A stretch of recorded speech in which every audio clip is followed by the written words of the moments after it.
Now, the UK was one of the first countries to sign up to the UN Agreement on the Law of the Sea, and we have been active in shaping the treaty, so it makes sense to pass this bill as soon as possible.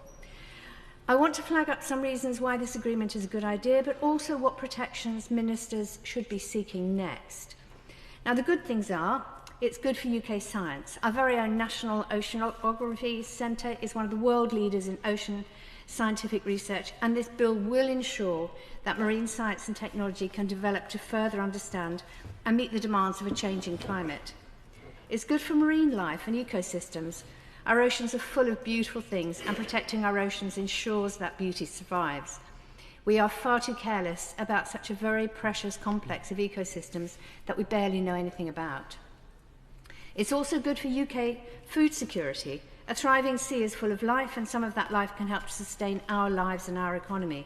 We must regulate and manage the competition for the marine genetic resources, which can be used to support development of new drugs, cosmetics, food and industrial processes. But currently, our oceans are collapsing under the strains of plastic pollution, bottom trawling, massive mining projects, toxic dumping and climate change. And it's this combined assault on ecosystems that will collapse life in the seas. And these problems make international treaties crucial and urgent. The scale of this agreement is huge. It will help to protect 2/3 of the world's ocean. It has the kind of vision that will help us deal with the rapidly developing impacts of climate change. However, as is usual with this government and the last, ministers are trying to grab additional powers via secondary legislation. It would make sense to increase parliamentary scrutiny of secondary powers. Good policy requires accountability. And we need to ensure that our government is listening to a range of experts, not just those people with loads of cash who can use money and personal contacts to gain access to the detailed discussions. So my biggest concerns are monitoring and enforcement. I simply don't understand how those two things will happen in any sort of efficient way. I would like us to become a world leader in pushing for the establishment of marine protected areas in places beyond national jurisdiction. We should be aiming to protect 30% of the world's marine areas by 2030, but I do mean protect. For example, Greenpeace has found that 90% of our own marine protected areas aren't really protected at all. There's no meaningful site-wide regulation on the most destructive fishing activity. Greenpeace says of our MPA protection, this is rhetoric over reality, and I think this treaty could be the same.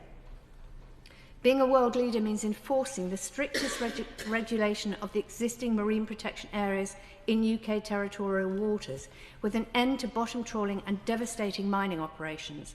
And I do hope the Noble Lord the Minister will help us to do that in a very fast way.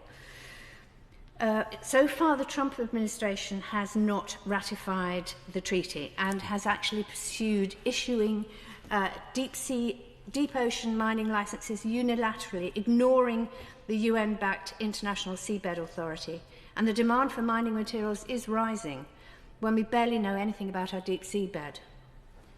We must also end the public subsidy of pollution within free ports, as we saw up in Teesside when the dredging of industrial chemicals that had been buried for decades allegedly led to the mass deaths of crabs and lobsters along the northeast coast of England.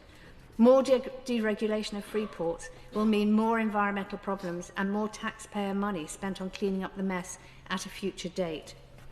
So while I'm sure most here would like this bill to pass so that we can sign up to the international law 30 days before the ratification, I would say it does not go far enough to protect our ocean.